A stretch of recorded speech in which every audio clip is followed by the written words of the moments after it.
What it is, YouTube? Is your boy Nipsey coming back with another bullseye of a tutorial here today on the channel. I wanted to talk about Young Thug sound and how, Alex Tumay was actually one of them boys who was very important to building that Young Thug sound, that YSL slash sound that we love. So I'm gonna go over today some of the things I learned over watching some of his live streams and everything like that. So if y'all do like this video, don't forget to like, comment, and subscribe. Check the description down below to check to support the channel, and also down below you're gonna see the link to the free template and everything like that. So when I think about a guy like Alex Tumay, I'm also thinking about the whole team, because making music contrast the popular belief. A lot of people think that it's just one person, but no, it's a team effort. It's a school project where everybody, one person got to write down on the board, the other person got to glue the stuff onto the board, the other person got to put color in. It's a team effort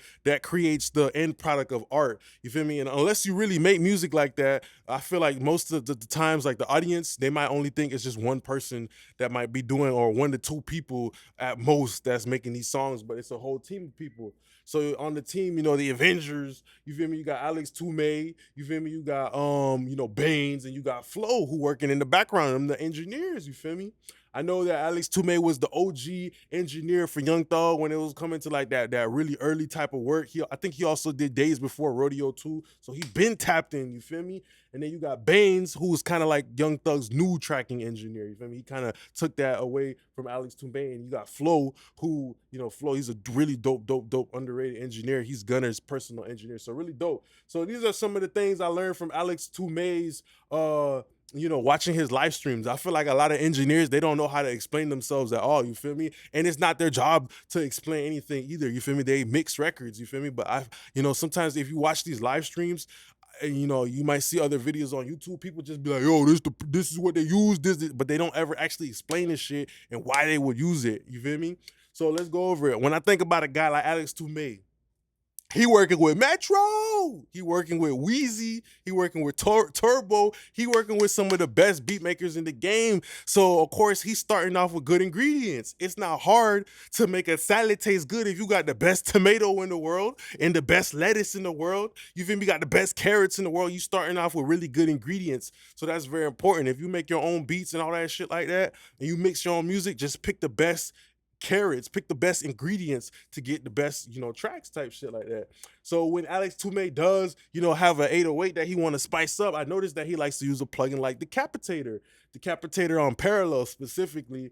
And the great thing about a plugin like Decapitator, it has a bunch of different tones, like the A, which is like a tube, the tube tape preamp type of thing. It's got the E, the N, the T, and the P, all these different modes of saturation that can really help beef up a bass, because maybe it sounds great over the 2-track beat, but now that we actually trying to mix it and actually put out the actual song, there might need to be a small adjustment. So I noticed that he likes to do kind of like a parallel, distorted bass, maybe using like the A mode to full out some saturation, and then a kind of a move like this, like a resonant move, not trying to double up on the sub frequencies, but more so just trying to emphasize like the mid-range of the bass. Very interesting shit I seen Alex Tumay use is a Sound Toys micro shift. And this is kind of like more like a technique of people who do like acoustic music, where they might have like a bass guitar and they trying to get a little bit more of that fundamental of the bass, like specifically they call it the neck. You feel me? The neckline, you feel me? The collarbone, the collar shirt of the bass, the upper harmonic of the bass to, spread out a little bit more, you feel me? Type shit. So, it gives better imaging to the 808 type shit. So that's a really dope plugin that he likes to use. It's very smart to use something like Sound Toys, a pitch shifter on an 808 low key too, because just you kind of like spreading out that bass a little bit. In rap music, you got the kick, the snare, the bass, the vocal, everything right down the middle, all trying to fit into this little door, which is like the center of the mix. Everything, you got like 100 people trying to fit inside your living room type shit. It can get a little bit busy. So it makes sense why he would use a plugin like that. Another great plugin I noticed that Alex Tumay uses to craft great songs for Young Thug is something like the SPL Transient Designer. SPL Transient Designer is amazing because rather than, using EQ on a kick or something like that, you feel me, to enhance it, which that can usually kind of like raise raise the frequencies and the kick and everything like that. Maybe the tone of the kick already sounds great, but you just want it to knock harder. A great alternative is using something like a transient designer, like the SPL transient designer. I noticed like a guy like Alex Tumay, bro, he don't be putting too much processing on his drums because he got the best fucking drums. He getting the best drums from the best producers. So shit, if it's a good a good tomato, you don't really gotta do too much to that bit and make it a good soup. You hear me? So I noticed that he also likes to do like some drum crush, kind of like parallel type of stuff, where he uses the SSL bus compressor a lot, which is dope. He uses it in different ways on the vocals, on the drums, and the SSL bus compressor is really good because it's a hard knee compressor. So as you further go up, like from the 4 ratio and the 10 ratio, it has a hard transition into the compression. So it really just has a way of enhancing the drums and making them hit even more. Sometimes even using the analog button on your drum bus is a great thing too, because that's going to add some of that transformer warmth. It's going to help fill out that body. You feel me? It's going to make the drum kit feel fuller and thicker. You feel me? Like you pouring a cup into a water. You feel me? You pouring water into a cup or something like that. You're kind of filling it out. You feel me? Like a pool or something like that. Filling up a pool, like the container, which is the mix, right? Might need a little bit more density, so you're filling it up with something like saturation when you click a button like that, which is really dope. Next thing I learned about Alex Tumay is that he likes to use plugins like RC20 to add a little bit of texture. And I love RC20 a lot because it's a plugin that is very versatile. You can do many things with it. I like to use it to craft one-shot ad-libs when I'm in the kitchen whipping up with the right wrist, and you feel me, making that spoon go crazy with the ad-libs. It's a great plugin to do that. It has different modes like wobble, which kind of makes the ad-libs feel non-linear, or even the music bus. Even using I see that he likes to use some like digital distortion and downsampling and stuff like that. That kind of adds a little bit of a Rice Krispies treats type of popping and snapping and like kind of like a nice little brittle texture to the music. You feel me? And especially if you use a bit crusher on parallel, sometimes it can actually help instruments blend back a little bit more into the mix. So that's a dope thing that Alex Tumay likes to use. I noticed that one of his go-to plugins is something like FabFilter Pro Q3, and this is one of the best EQs of all time because the thing is so goddamn versatile. It's like a rubber band. You could make it go into so many different shapes, and you can play with it kind of like Play-Doh. You feel me? You kind of morph in this tool to be what you want it to be EQ wise. It has a bunch of great, really, really, really dope shapes, and I think one of my favorite shapes in the FabFilter Pro Q3 is the tilt shelf. Because with the tilt shelf, it's kind of like the perfect tonal balance. You feel me? Like maybe a sound sounds great, and you just kind of want to shift it, right? Maybe like you just want to shift it a little bit. You feel me? Like when you have your phone and you're editing a picture and the picture looks good, you feel me? You don't want to touch it up. You don't want to put no filter on top of it. You just kind of want to make it a little bit brighter in certain places and a little bit darker in certain places, but still keep it that same balance. You feel me? Of the way the backdrop and everything and your face looks like in the picture. So that's why I like the tilt shelf. Really dope, and it has a bunch of dB octaves and everything like that, which are important too. So Alex Tumay loves to use the Pro Q3 to get those instruments to all kind of fit in before they dump in to the music bus. Very interesting, bro. This man, Alex Tumay, bro, he really snapped because I seen him use the Helios 69 channel strip on his all music bus, and I thought that was dope. He used the 60 hertz trick. You can also get that 60 hertz trick in the Shep's Omni channel too, right? And pretty much the 60 hertz trick on the Helios is that it just kind of does like a 2 dB bump at 60 hertz, but in like a different shifty kind of round really way that adds more body to certain stuff. So it's dope that he did the Helios trick to add body to the music bus. Really dope. He likes to use a lot of the Slate plugins on these Young Thug type of mixes and everything like that, because maybe they the virtual mix rack and the Slate and everything like that, it kind of makes the saturation, makes maybe the music elements from Omnisphere feel a little bit less digital, feel a little bit more full. You feel me? Feel a little bit more warm. You feel me? A little bit more thick and everything like that. So that's really dope. How Alex Tumay he likes to depend on a little bit of color here and a color there, and of course as an engineer, you watching the guy mix, you watching them put all these plugins here and there. You got to think about in context. You feel me? You know, as you're in the process of cooking and stuff like that, you put maybe you might want to put seasoning in the beginning or towards the end for different reasons. Some people like to let their seasoning sit in a piece of steak or chicken overnight because it's gonna hit with a different taste. Some people don't put no seasoning overnight, and right when the food is cooked in front of them, then they start dumping that shit. You feel me? And getting on that bed. So you know those will produce kind of like different flavors and stuff like that. You know. The marinated food might be, you know, maybe a little bit thicker, a little bit saturated. Meanwhile, the other one might be not so. So that's a great way that he approaches the all music bus. But I think it's cool using the Kramer 69 because it just makes sure that the music still feels full and that the big body sumo wrestler 808 in the drums is not overpowering the music. All right, so with the lead vocal, we kind of already know he likes to use the SSLE channel strip, really dope. You know, he says that he likes to use a plugin like this a lot because it's very consistent. It's like one of those Swiss Army knives. You know, when you got a Swiss Army knife, that bit got a corkscrew, it got a toenail clipper, it got a fucking, you feel me, a wire cutter, it got a pair of scissors in that bit. You know, like a Swiss Army knife kind of has everything there available for you, and it makes it convenient.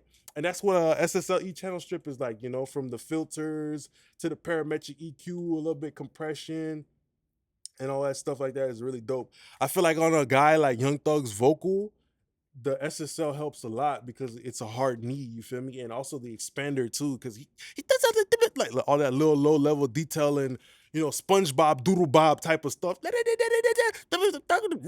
You feel me? That like using something like an expander on a Young Thug vocal is probably really dope too because it's gonna bring all that low level detail upwards and kind of pump up his vocal, you know, pump up the auto tune. Another great plugin Alex Tumay loves to use a lot as well is something like the Fairchild 660. He uses that religiously. He uses that a lot. I never see nobody use it as much as he does, but the Fairchild 660 is a gem of a plugin on the vocals because the tubes, the way the tubes sound, like if you pull it up on your vocal, it's gonna make your vocal instantly brighter, bruh. It literally adds air just because of the components in it. And it also has transformers in it too. So, you know, that transformer is gonna give weight to the vocal, and that's important for a guy like Young Thug who likes to make his vocal go all over the place, up and down, and go really, really high, stupid high with his voice. You feel me? You still want that voice to have presence and still have a little bit of body. You feel me? You want it to have a belt, a seat belt that's gonna secure that vocal to the beat type shit. It's gonna scrap the vocal down to the beat. You feel me? De-esser. Everybody and their mama know what the de-esser do, and that's what Alex Tumay likes to use as well, the stock waves de-esser. He's keeping it simple. And of course, you know, he's got some of the best recorded vocals.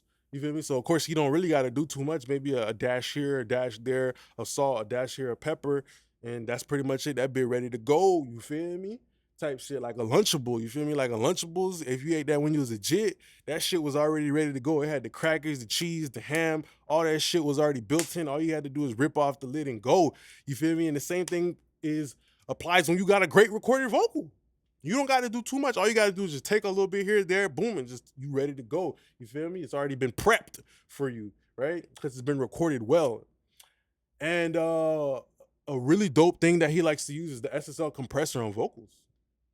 I never seen nobody actually use it, the SSL bus compressor, but you know, kind of like that hard knee type of thing. It's really good for in the race. It's really good for that type of flow. So that's an example of where, you know, the compressor that you pick can actually enhance a rapper's flow if you understand the tone. You feel me? If you understand how the vocal and you know, the vocal and the compressor are doing the bachata, they doing the tango, you feel me? They're doing the samba together. If you can understand how that compressor and that vocal are dancing together, then that could be a huge advantage for you as an engineer. And that's what Alex Tumay taught me as I was watching his live streams. All right. When it comes to effects, bruh, the first thing I think about is Days Before Rodeo. I think about a plugin like this, CLA Effects, which I damn well know Alex Tumay used both CLA Effects and CLA vocals on that project. Maybe a lot of projects that he did. But the CLA Effects is dope too because you have all of these, you know, like intricate chains of processing that usually takes like a bunch of plugins for you to create all in one. So boom, you can create all your one-shot ad-libs and effects here, similar to how you could with something like RC20. So really dope. And when I'm on the CLA effects, I like to use a little bit of drive. You know, it reminds me of Travis Scott. It's lit. You feel me? Just a little drive and like a big hall reverb type shit. So another dope plugin that Alex Tumay uses. A trick, a really dope trick too is he uses the flanger and he parallel blends it on the vocal. I guess he kind of got that from Seth Firkins because I know Seth Firkins like to use like a little bit of modulation to make the vocal feel like it's a little deeper. I feel like in general, this is a good move to do using modulation like on an auto-tune vocal because it kind of just helps keep the ear distracted. You feel me? Like when you think of a situation of a car too. Sometimes when a car is moving so fast, you might not be able to see it. You feel me? So that's probably coming down to the rate too. Maybe like a slower rate of modulation might be a little bit more obvious, but if you have like a medium type of rate of modulation that's moving, blended in very well, kind of becomes very invisible. Kind of like when you see a car that's going at a certain speed to the point where it turns into like one blob of an image. Your eye can't even see it. Similar to how your ears might not even be able to hear that bit. You feel me? Because the way it's moving, you feel me? So that's what the flanger does. It gets the vocal kind of moving, gets it wiggling, you feel me? Puts a little bit of oil on that bit, slick it up a little bit of Gorilla Glue, hair gel type shit. Okay, so after that we have a Pro Q. I know Alex Tumay, he loved going in there and he's one of those engineers. He loved notching shit. He's just going there and just listening for bad frequencies and just pulling them down ever so slightly, not doing it too much, maybe like half a dB here. And when you start notching and you start doing too many notches, it's gonna become very obvious that like your vocal feel like Swiss cheese. You feel me? It got too many holes in that bit. You feel me? Pro de-esser, which is a great de-esser as well as Soothe, is some plugins that Alex 2 may like to use too to de-harsh his vocals. It really dope how he de-esses in multiple stages. He got like a stock de-esser on the lead vocal, and then on the group, when all of the vocals are together too, he'll put another de-esser because you might have a background vocal stacking with a main vocal together, and that's why that group de-esser is perfect. You feel me? That group de-esser is that lifeguard. When there's too much people in that motherfucking pool, that group de-esser gonna jump out of that, gonna jump off that board and go grab it, go grab that harshness. You feel me? Type shit. So that's why that is have a dope having a de-esser on the group aux. Parallel compression, CLA 76. That's a really great plugin for Young Thug because that blackface mode is very gritty. It reminds me of the streets. It reminds me of the hood. It reminds me of a corner store with the little dilly and the hot sausage. You feel me? It's a gritty plugin that kind of reflects what Young Thug is talking about, trapping and mafia life and why it's the gang slap. Look, fucking hit a stain type shit like that. You know what I mean? So the very important thing to know, the how does a plugin speak to the theme of the rapper? How does a plugin, kind of explain this is the style of a rapper? This is where they come from. Okay, this is the texture, this is the tone, this is what they're feeling. How can a plugin be more than a plugin? How can it be a tool? How can it be a paintbrush for an engineer to allow himself to, draw a picture of what the artist is going through and also saying in his lyrics? So that's another great thing I learned from Alex Tumay. His effects, he likes to use Valhalla delay. That's one of the best delays ever. You got so many modes, and hi-fi is dope. Having a really hi-fi delay, and he uses a lot of modulation.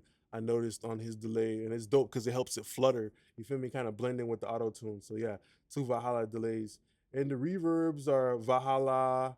EMT 140, which is an extremely bright plate. But plate reverbs are great on vocals because they have a great density to them, a great fullness and a thickness to them that just helps the vocal cut through. It's crazy that even a reverb can help your vocal cut through, but that's why people love using a plate reverb on a vocal or a snare too, because a snare has a lot of mid-range energy, just like a vocal, and that's what this type of reverb does. It puts an emphasis on the mid-range type shit, right? And that's crazy that even a reverb can help the vocals, cut through. So yeah, then for the doubler, a little micro shift, we got that again. And I noticed with Alex Tumay, bro, he used that Slate on his mix bus too. I don't have Slate. I don't like Slate. So, I wouldn't even play around and download that shit just because I just don't like it. You feel me? So yeah, I just replaced it with an NLS bus on spike mode.